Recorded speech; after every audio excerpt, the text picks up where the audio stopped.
নিজেকে দাবি করেন বৈশ্বিক শান্তির দূত। শান্তির প্রতীক হিসেবে নিজেকে তুলে ধরে নোবেল পাওয়ার ব্যাপারেও আগ্রহী তিনি। বলছিলাম মার্কিন যুক্তরাষ্ট্রের প্রেসিডেন্ট ডোনাল্ড ট্রাম্পের কথা।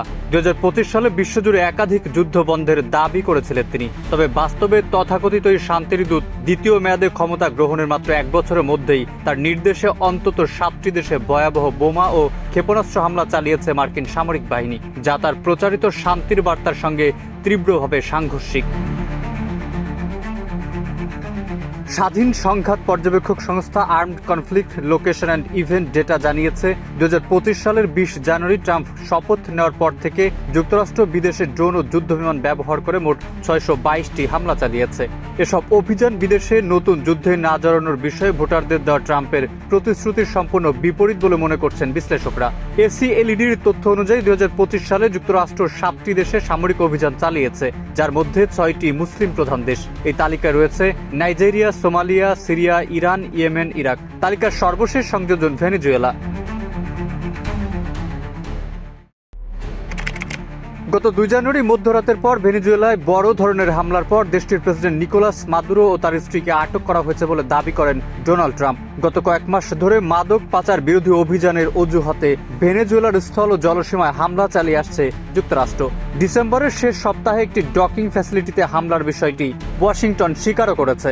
এদিকে আগস্ট থেকে ক্যারিবীয় সাগরে কয়েক দশকের মধ্যে সবচেয়ে বড় মার্কিন সামরিক উপস্থিতি দেখা যায়। যুক্তরাষ্ট্র একে জাতীয় জরুরি অবস্থা হিসেবে ব্যাখ্যা করলেও বিভিন্ন প্রতিবেদনে বলা হয়েছে ভেনেজুয়েলার সীমান্ত পেরিয়ে মাদক পাচার বড় কোনো উৎস নয়। হিউম্যান রাইটস ওয়াচের প্রতিবেদনে বলা হয়েছে এসব হামলায় অন্তত 95 জন নিহত হয়েছেন এবং অনেক ঘটনাকে বিচার বহির্ভূত হত্যাকাণ্ড হিসেবে চিহ্নিত করা হয়েছে। 25 ডিসেম্বর বড়দিনে নাইজেরিয়ার সোকোতে রাজ্যে মার্কিন বাহিনীর হামলা দেশটিতে যুক্তরাষ্ট্রের প্রথম সরাসরি সামরিক অভিযান। ওয়াশিংটনের দাবি আইএস সংশ্লিষ্ট গোষ্ঠীগুলোকে লক্ষ্য করেই এই হামলা। যদিও নাইজেরিয়ার সরকার জানিয়েছে সহিংসতায় মুসলিম ও খ্রিস্টান উভয় সম্প্রদায় ক্ষতিগ্রস্ত হচ্ছে।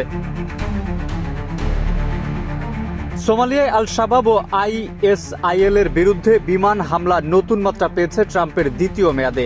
পর্যবেক্ষকদের মতে চলতি বছর এখানে অন্তত 111টি হামলা চালানো হয়েছে, যা আগের কয়েক প্রশাসনের সম্মিলিত সংখ্যাকেও ছাড়িয়ে গেছে। এসব হামলায় বেসামরিক হতাহতের অভিযোগও উঠছে।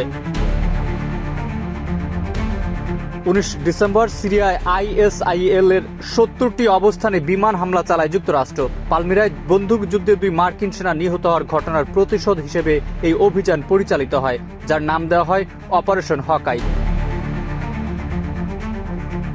13 জুন শুরু হওয়া ইরান ইসরায়েল সংঘাতের শেষ দিনের সরাসরি যুদ্ধে জড়ায় যুক্তরাষ্ট্র। 22 জুন ফোর্দো, নাতানস ও ইস্পাহানের 3টি পারমাণবিক স্থাপনায় B-2 বোমারু বিমানের হামলায় ব্যাপক ক্ষয়ক্ষতি হয়। ট্রাম্প দাবি করেন ইরানের পারমাণবিক হুমকি ঠেকাতেই এই সিদ্ধান্ত।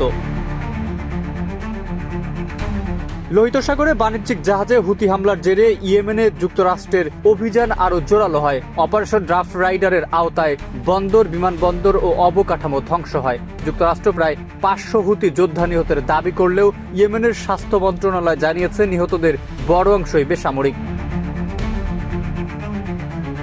13 মার্চ ইরাকের আল আনবার প্রদেশে আইএসের শীর্ষ নেতাদের লক্ষ্য করে চালানো হামলায় সংগঠনটির দ্বিতীয় শীর্ষ নেতা আবু খাদিজা নিহত হন। এই অভিযানের পর ট্রাম্প মন্তব্য করেন, শক্তির মাধ্যমে শান্তি আসে। সব মিলিয়ে শান্তির প্রতিষ্ঠাতার প্রতিশ্রুতি ও নোবেল শান্তি পুরস্কারের আকাঙ্ক্ষা থাকা সত্ত্বেও ট্রাম্পের দ্বিতীয় মেয়াদ শুরু হয়েছে নজিরবিহীন সামরিক আগ্রাসনের মাধ্যমে, যা বিশ্ব রাজনীতিতে তার অবস্থানকে আরও বিতর্কিত করে তুলেছে।